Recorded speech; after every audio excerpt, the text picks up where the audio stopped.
Wish you a very good morning everyone. Welcome to IAS Point. This is Deepali. I hope कि आप सब बिल्कुल ठीक है, मैं भी बिल्कुल ठीक हूँ.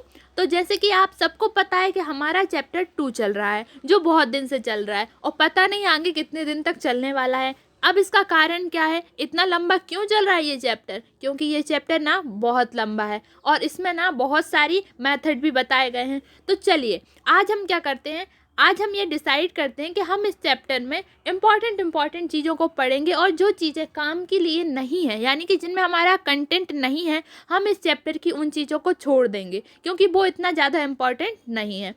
तो चलिए एक बार हम डिस्कस कर लेते हैं हमारे चैप्टर की तरफ. तो कल हम क्या पढ़ रहे थे, उपभोक्ता का इष्टतम चयन. इसको हम कंप्लीट कर चुके हैं हमारी लास्ट वीडियो में. इसके बाद आपका आता है विस्थापन की सीमांत दर तथा कीमतों के अनुपात में समानता. ये टॉपिक इतना ज़्यादा इम्पॉर्टेंट नहीं है, ठीक है. ये ग्राफ पोर्शन मैं पहले भी बोल चुकी हूँ, ये इतना ज़्यादा इम्पॉर्टेंट नहीं है क्योंकि हमें कंटेंट चाहिए, है ना कि हमको इस सब्जेक्ट में ग्रेजुएशन नहीं करनी है. हमें सिर्फ इकोनॉमिक्स पढ़ के टॉप नहीं करना है किसी एग्ज़ाम में, हमें चाहिए कंटेंट. तो कंटेंट के लिए हम इम्पॉर्टेंट चीज़ों को पढ़ते जाएंगे, ठीक है. तो चलिए आज का हमारा टॉपिक क्या होने वाला है. आज का हमारा टॉपिक है मांग, है ना. तो चलिए ये बात हम बाद में करेंगे कि मांग से आप लोग क्या समझते हैं. पहले मैं आपसे कुछ कहना चाहती हूँ. अगर आप अपनी जो प्रिपरेशन कर रहे हैं किसी भी एग्ज़ाम की, अगर आपको उसमें कहीं भी कोई भी प्रॉब्लम आती है या आपको किसी चीज़ में भी हेल्प की ज़रूरत है तो आप कमेंट में बता सकते हैं, हम आपकी पूरी हेल्प करेंगे. देखिए बहुत ज़रूरी है कि आपको कहीं भी अपनी स्टडी में किसी भी तरह का डाउट नहीं होना चाहिए, किसी भी तरह का आपको डर नहीं होना चाहिए. इसलिए अगर आपकी कोई भी प्रॉब्लम है, अगर आपको कोई भी चीज़ का आंसर चाहिए तो आप कमेंट बॉक्स में कमेंट करके पूछ सकते हैं, ठीक है. आपको उसका सही आंसर मिल जाएगा. तो चलिए आप हमसे जो हेल्प मांगेंगे उसको क्या कहेंगे, हम मांग. जैसे कि अगर आपकी स्टडी में आपको कहीं कोई प्रॉब्लम आती है, ठीक है, तो हमने आपसे क्या पूछा है, आप उसका सॉल्यूशन हमसे मांग सकते हैं, ठीक है. आपकी जो भी प्रॉब्लम है, आपको यूपीएससी का एग्ज़ाम देना है उसके बारे में कुछ पूछना है, आपको स्टेट सिविल सर्विस एग्ज़ाम देना है उसके बारे में कुछ पूछना है, तो आप क्या करोगे, उसका सॉल्यूशन हमसे मांगोगे ना. मैंने अभी बोला ना कि आप हमको कमेंट बॉक्स में बता सकते हो, हम आपकी प्रॉब्लम को सॉल्व करेंगे. तो आप उसका सॉल्यूशन हमसे मांगोगे, ठीक है. अब ये मांगने वाली बात मैं यहाँ पर क्यों कर रही हूँ, क्योंकि यहाँ क्या लिखा हुआ है, मांग, ठीक है. तो बिल्कुल आप लोग यही समझ रहे होंगे कि मांग का मतलब क्या है, किसी से कोई चीज़ मांगना. जैसे कि मैं स्टडी कर रही हूँ, मुझे किसी से सॉल्यूशन लेना है तो मैं उसको क्या बोलूँगी कि मुझे उनसे सॉल्यूशन मांगना है इस चीज़ का, ठीक है, या मुझे उनसे पेन मांगनी है या कोई भी चीज़ मुझे उनसे मांगनी है. तो बिल्कुल गलत. आप लोग इतना ज़्यादा इस पर इंटरेस्ट मत दिखाइए, यहाँ पर ये वाला मांग बिल्कुल भी नहीं है, ठीक है. तो चलिए हम देखते हैं कि आखिर ये जो मांग वर्ड यहाँ पर लिखा है ये लेने वाला मांग नहीं है तो फिर ये कौन सा वाला मांग है. तो ये तो हमको टॉपिक को पढ़कर ही पता चलेगा. तो चलिए स्टार्ट करते हैं हम अपने टॉपिक को.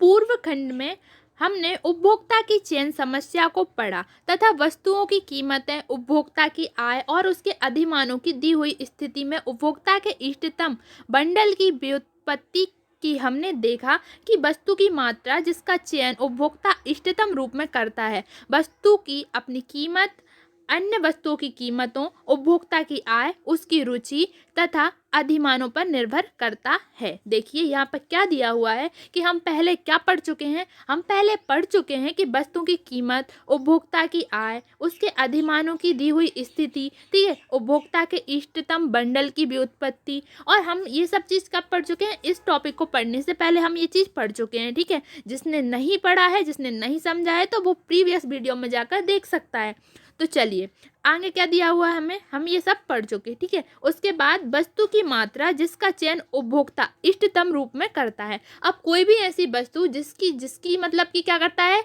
जिसका जो उपभोक्ता होता है उसका क्या करता है, सिलेक्ट करता है किसी भी इष्टतम रूप में. अगर किसी वस्तु का उपभोक्ता इष्टतम रूप में चयन करता है, वस्तु की अपनी कीमत, जब क्या होता है, वस्तु की अपनी कीमत किन चीज़ों पर डिपेंड होती है, वस्तुओं की कीमतों पर, उपभोक्ता की आय पर और उसकी रुचि पर तथा अधिमानों पर निर्भर होती है, ठीक है. तो चलिए आगे देखिए. किसी वस्तु की मात्रा जो एक उपभोक्ता वस्तुओं की कीमतों, रुचियों एवं अनधिमानों को निश्चय रखते हुए खरीदने को तैयार है और क्षमता रखता है उसे वस्तु की मांग कहते हैं। तो ये वो वाली मांग नहीं है, ये मांग अलग वाली है। तो चलिए क्या है, किसी वस्तु की मात्रा को जब उपभोक्ता खरीदता है तो उसकी कीमत है उसकी रुचियों। तो किसी भी वस्तु की रुचि क्या होगी, उसका अनधिमान का निश्चय करते हुए अगर हम वो व्यक्ति जो उपभोक्ता है वो किसी वस्तु को खरीदता है, जैसे कि कोई उपभोक्ता है वो किसी वस्तु को खरीदता है, ठीक है, वो कैसे खरीदता है, कैसे कि उसकी वस्तु की कीमत क्या है, वस्तु को खरीदने के लिए उसकी रुचि क्या है, मतलब उसका मन कितना ज़्यादा डिपेंड करता है कि मैं ये वस्तु लूँ या ना लूँ। तो इन सब से जो वस्तु को खरीदने की जो क्षमता रखता है, वह जो उपभोक्ता किसी भी वस्तु को खरीदने की क्षमता रखता है, रुचि और कीमतों के आधार पर उसको वस्तु की मांग कहते हैं। ठीक है, तो ये वो वाली मांग नहीं थी, ये थी वस्तु की मांग। ठीक है, आपको समझ में आ गई। तो इकोनॉमिक्स की लैंग्वेज में सारी जो भी वर्ड होते हैं ना वो बहुत अलग होते हैं, तो उनको हम हमेशा यूज़ करने वाले वर्डों से नहीं जोड़ सकते। तो इकोनॉमिक्स की लैंग्वेज में और इस चैप्टर में मांग क्या है, किसी वस्तु की मात्रा जो एक उपभोक्ता वस्तुओं की कीमतों, रुचियों एवं अनधिमानों को निश्चित रखते हुए खरीदने को तैयार है और क्षमता रखता है को वस्तु की मांग कहते हैं। आगे इनमें एक या एक से अधिक परिवर्तों में परिवर्तन होता है, तो उपभोक्ता द्वारा चयनित वस्तु की मात्रा में भी परिवर्तन आने की संभावना हो जाती है। यहाँ हम इनमें से एक समय एक परिवर्त को बदलकर अध्ययन करते हैं कि कैसे उपभोक्ता द्वारा चयनित वस्तु की मात्रा उस परिवर्त से संबद्ध है। तो देखिए, अब यहाँ पे कौन सा वर्ड सबसे ज़्यादा आ रहा है, परिवर्त। ठीक है, यानी परिवर्तन। ठीक है, तो अभी तक हम कौन से एग्जाम्पल ले रहे थे सब चीज़ समझने के लिए, आम और केले। हमने अपने सारे टॉपिक में इस चैप्टर के में आम और केले के एग्जाम्पल लिए हैं, है ना।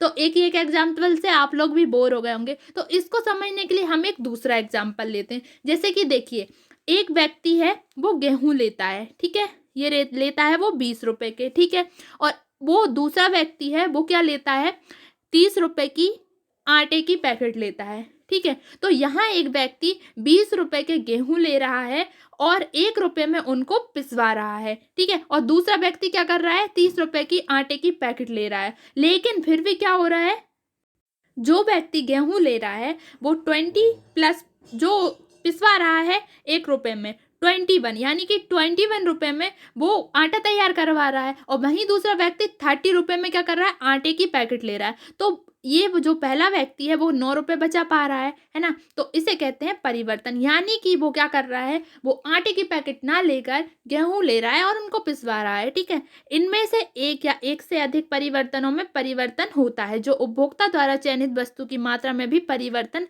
आने की संभावना हो जाती है। तब क्या होता है, उपभोक्ता के द्वारा जो मात्रा होती है वस्तुओं की, उनमें भी परिवर्तन हो जाता है। जैसे कि गेहूं की जगह उसने क्या ले लिया, आटे की पैकेट, हुआ ना परिवर्तन। तो ये सेम वही बात है। ठीक है, आगे देखिए, नेक्स्ट टॉपिक हमारा क्या है, मांग वक्र तथा मांग का नियम। अब मांग तो पढ़ लिया, अब मांग वक्र क्या होता है और मांग का नियम क्या होता है, ये हम इस टॉपिक में पढ़ने वाले हैं। तो देखिए, सबसे पहले आप लोग मांग वक्र क्या होता है।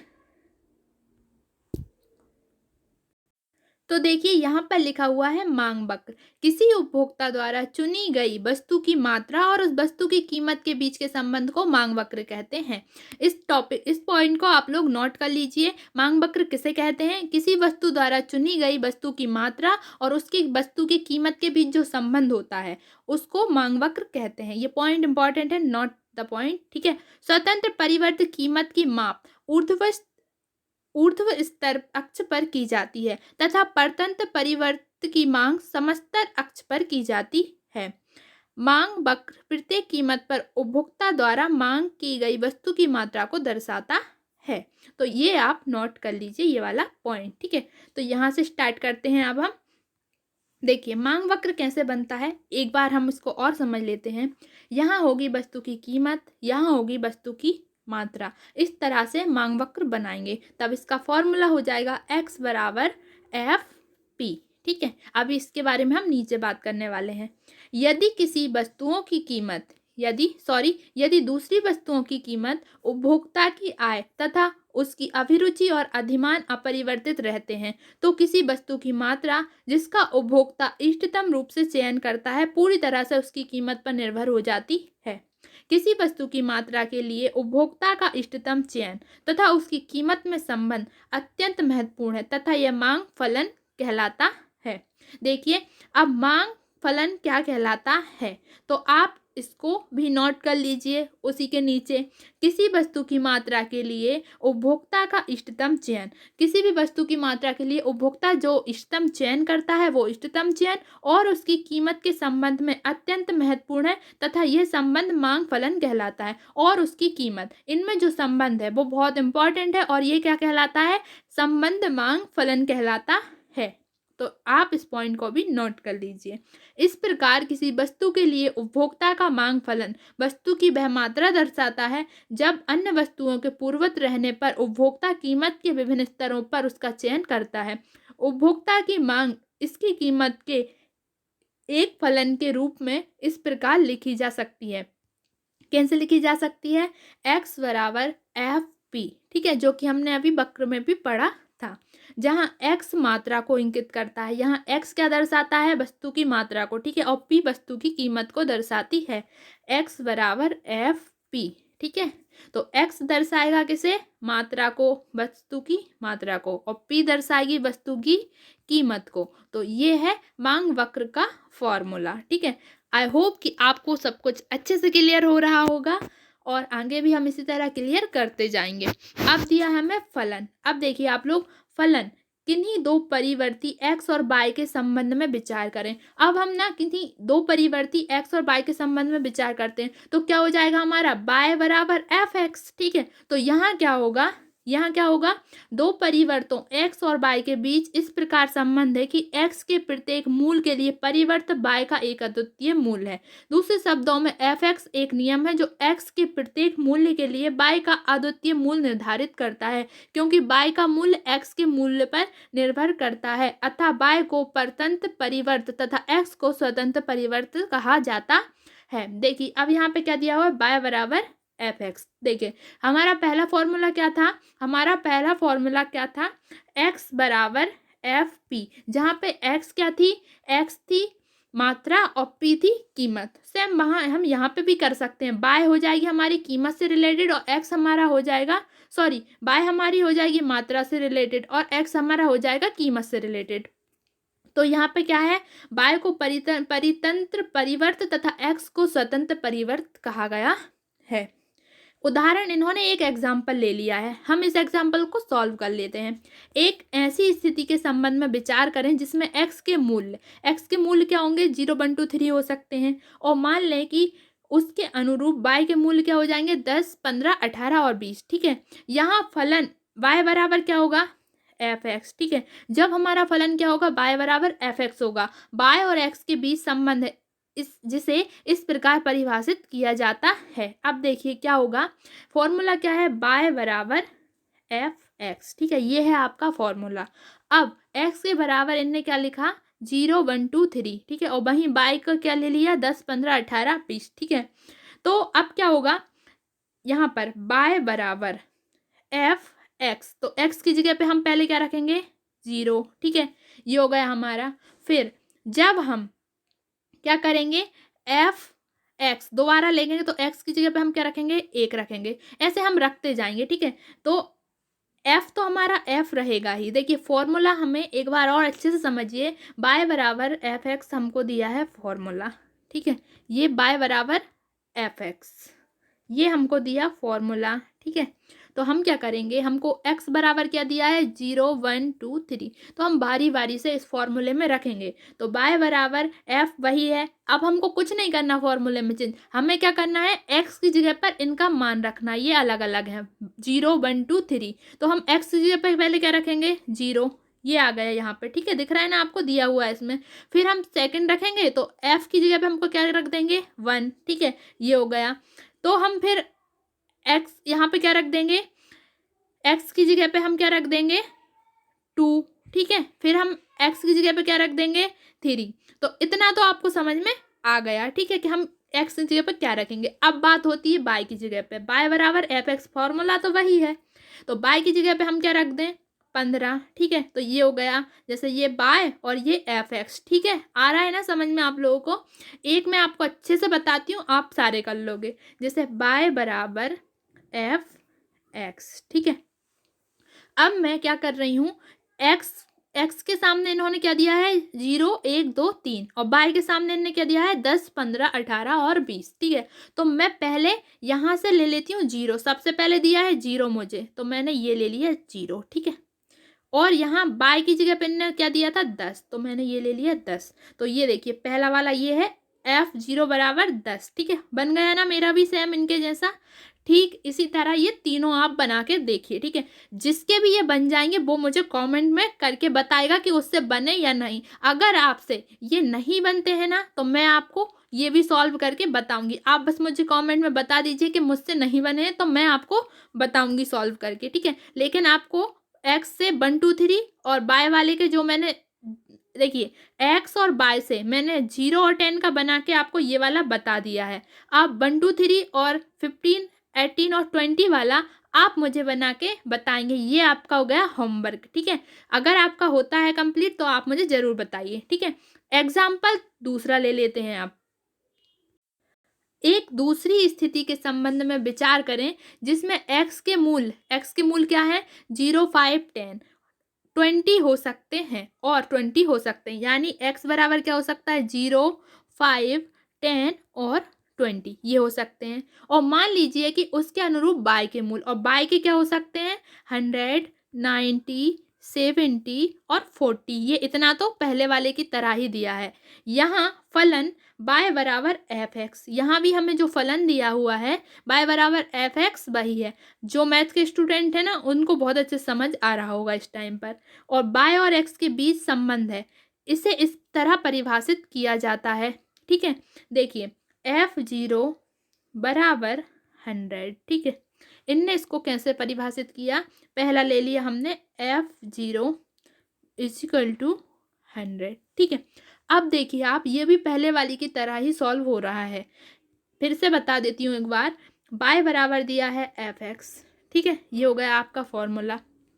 अब आपको क्या दिया है, यहाँ से मैंने लिया है 0 को पहले, ठीक है। तो मुझे एक्स की जगह पर क्या रखना होगा 0, तो F0 ये मैंने रख दिया। यहाँ बाय है, अब मुझे बाय की जगह पर क्या रखना होगा, बाय का सबसे पहले क्या दिया 100, तो मैंने ये 100 रख दिया, ठीक है। ठीक इसी तरह अगर मैं बाय बराबर एफ एक्स फिर से ले लेती हूँ सेकंड वाले को सॉल्व करने, यहाँ से मैं एक्स की जगह पर 5 रखूँगी, ये मैंने रखा, ठीक है। और अब मैं बाय की जगह पे मुझे सेकंड नंबर पे क्या दिया है 90, मैंने 90 रख दिया, तो ये वाला मेरा सॉल्व हो गया, ठीक है। ये वाला सॉल्व हो गया।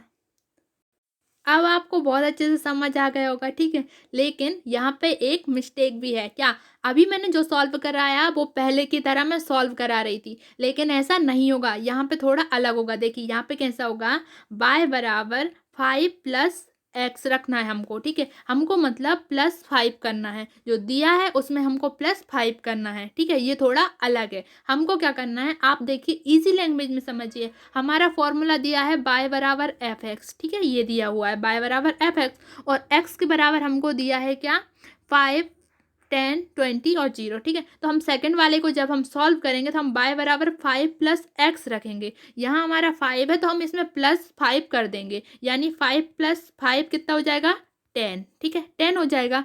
तब यहाँ पे क्या हो जाएगा F10 बराबर 90 हो गया, ठीक है। ऐसे ही नेक्स्ट यहाँ पे क्या दिया है 10, तो हम जब 5 + x, ठीक है, सॉरी, जब हम 5 + x करेंगे यानी 5 + 10 करेंगे तो कितना हो जाएगा 15, ठीक है। तो यहाँ क्या हो जाएगा 15 70, ठीक है। यहाँ ऐसे ही 20 दिया हुआ है, तो इस तरह से इसको सॉल्व करना है। अगर इसमें कोई भी प्रॉब्लम आए तो आप मुझे पूछ सकते हैं, ठीक है। यहाँ यह x के मूल्य के बढ़ने पर y का मूल्य नहीं घटता, तो फलन y बराबर एफ एक्स वर्धमान फलन है। यदि x के मूल्य के बढ़ने पर y का मूल्य नहीं बढ़ता तो यह ह्रासमान प्रतिफल होता है। जब x का मूल्य बढ़े और y का मूल्य घटता है तो फलन कैसा हो जाएगा, वर्धमान हो जाएगा। सॉरी, जब x का मूल्य बढ़े और y का मूल्य नहीं घटेगा तो फलन वर्धमान होगा। लेकिन जब x का मूल्य बढ़े और y का मूल्य नहीं बढ़ता यानी कुछ भी नहीं होता, तब वो कैसा हो जाएगा, ह्रासमान प्रतिफल होगा। उदाहरण 1 में दर्शाया गया कि फलन वर्धमान है। फलन कैसा है? वर्धमान। क्यों है? क्योंकि x का मूल्य बढ़ने पर y का मूल्य भी नहीं बढ़ रहा था। लेकिन उदाहरण जो हमने मतलब एग्जाम्पल हमने सेकंड वाला लिया, उसमें क्या +5 हो रहा था, यानी क्या हो रहा था? x के मूल्य के बढ़ने पर y का मूल्य नहीं बढ़ रहा था। तो ये वाला एग्जाम्पल था सेकंड वाले का। तो ये कौन सा था? हासमान फलन था, क्योंकि y बराबर 50 - x भी हासमान फलन है, जो कि यहाँ पर दिया हुआ था। ठीक है, तो y बराबर 15 - x कैसा है? एक हासमान फलन है। किसी फलन का ग्राफीय प्रस्तुतिकरण, अगर हम किसी फलन का ग्राफीय प्रस्तुतिकरण करते हैं तो वो कुछ इस तरह से रहेगा। देखिए, हम इसको शॉर्ट में समझ लेते हैं। y बराबर fx, ये हमारा फलन है, इसी फलन के बारे में बात हो रही है। एक ग्राफीय प्रस्तुतिकरण होता है, दिए गए उदाहरणों में फलनों के ग्राफ का नीचे दिया गया है। देखिए ये इस तरह से, ठीक है, ये दिए हुए हैं, आप इन चारों को ठीक से देख लीजिए। तो क्या होगा? ये हमको जिस तरह से दिए गए थे, हमको पहले क्या दिया गया है? 0 1 2 3, ये x के लिए दिए गए, फिर 10 15 18 20, ये हमको किसके लिए दिए गए? y के लिए दिए गए थे। तो हमने इनको दोनों को कहाँ पर किस बिंदु पर ये मिल रहे हैं, उस बिंदु पर हमने मिला लिया। ग्राफ तो सबको बनाना आता होगा, आई होप कि आप सबको ग्राफ बनाना आता होगा, तो आपको ये चीज़ें बहुत अच्छे से समझ आ जाएंगी। वहीं सेकंड वाले के एग्जाम्पल में जो दिया है उसको इन्होंने ग्राफ में बना दिया है। ठीक है, और ये वाले ग्राफ अलग से बना है 5 + 1 और 15 - x वाले, यानी वर्धमान और ह्रासमान के ये ग्राफ हैं। ठीक है, तो सामान्यतः किसी ग्राफ में स्वतंत्र परिवर्त की माप समस्तर अक्ष पर की जाती है और परतंत्र परिवर्त की माप ऊर्ध्व स्तर पर अक्ष पर की जाती है, परंतु अर्थशास्त्र में कभी कभी इसके विपरीत भी किया जाता है। उदाहरणार्थ, इसके विपरीत क्या किया जाता है? मांग वक्र को स्वतंत्र परिवर्त कीमत की ऊर्ध्व स्तर अक्ष पर लेकर बनाया जाता है और परितंत्र परिवर्त मात्रा को समस्तर अक्ष पर लेकर बनाया जाता है। वर्धमान परिवर्त का ग्राफ ऊपर की ओर बढ़ता हुआ प्रवणता वाला अथवा ऊर्ध्व स्तरीय होता है और ह्रासमान फलन का ग्राफ नीचे की ओर घटता हुआ प्रवणता वाला अथवा समस्तरीय होता है, जैसे कि हम ऊपर के आरेखों में देख सकते हैं। y बराबर 5 + x का ग्राफ ऊपर की ओर जाएगा, ठीक है, और y बराबर 50 - x का ग्राफ नीचे की ओर। जैसे यहाँ देखिए, ये वाला ग्राफ जाएगा ऊपर की ओर और ये ग्राफ होगा, ये जाएगा नीचे की ओर, यानी प्लस वाला कहाँ जाएगा? ऊपर की ओर, और माइनस वाला नीचे की ओर। तो क्या होगा? जो वर्धमान परिवर्त का ग्राफ होगा वो ऊपर की ओर बढ़ेगा और प्रवणता वाला नीचे की ओर आएगा। ठीक है, तो अब नेक्स्ट क्या है? मांग फलन को ग्राफीय रूप में भी दर्शाया जा सकता है, जैसे कि रेखाचित्र 2.13 में दर्शाया गया है। मांग फलन का ग्राफीय चित्रण मांग वक्र कहलाता है। मांग फलन जो होता है उसको ग्राफीय रूप में दर्शा सकते हैं, ये हम सभी जानते हैं, और इसी को हम मांग वक्र का ग्राफीय चित्रण कहते हैं, यानी इसको मांग वक्र कहलाता है और ये मांग वक्र होता है। इस पॉइंट को भी आप नोट कर सकते हैं, इंपॉर्टेंट है। उपभोक्ता का किसी वस्तु के लिए मांग तथा उस वस्तु की कीमत के बीच संबंध साधारणतः नकारात्मक होता है। दूसरे शब्दों में, वस्तु की मात्रा जो उपभोक्ता का इष्टतम चयन होगा वह वस्तु की कीमत गिरने से संभावित रूप से बढ़ सकता है तथा यह वस्तु की कीमत में वृद्धि होने पर संभावित रूप से घट सकता है। देखिए, जब क्या होगा? वस्तु की मांग जब बढ़ेगी तो क्या होगा? जो उपभोक्ता होंगे उनका जो, देखो अच्छे से समझते हैं, उपभोक्ता का किसी वस्तु के लिए मांग तथा उस वस्तु की कीमत के बीच संबंध साधारणतः नकारात्मक होता है। क्यों? वस्तु की मात्रा जो उपभोक्ता का इष्टतम चयन होगा, किसी भी वस्तु की मात्रा जो उपभोक्ता का चयन होगा वह वस्तु की कीमत गिरने से संभावित रूप से बढ़ सकता है। जब वस्तु की कीमत घटेगी तो वो बढ़ जाएगा, ठीक है, तथा वह वस्तु की कीमत में वृद्धि होने पर संभावित रूप से घट सकता है, और जब वस्तु की कीमत में वृद्धि होगी तो वह संभावित रूप से घट जाएगा। तो ये था आपका मांग टॉपिक, जो कि कंप्लीट हो गया है। आई होप कि आप सबको अच्छे से समझ आया होगा। इसके आगे का टॉपिक हम कल कंटिन्यू करेंगे। और अगर आपको आपकी स्टडी में कहीं भी किसी भी तरह की प्रॉब्लम आती है, यानी इकोनॉमिक्स सब्जेक्ट से हटके मैं बात कर रही हूँ, अगर आप जिस भी एग्जाम की प्रिपरेशन कर रहे हैं और आपको उसमें कहीं भी किसी भी तरह की प्रॉब्लम आ रही है, तो आप कमेंट बॉक्स में बोल सकते हैं, आपकी प्रॉब्लम सॉल्व की जाएगी और आपकी पूरी हेल्प की जाएगी। Thank you so much, take care.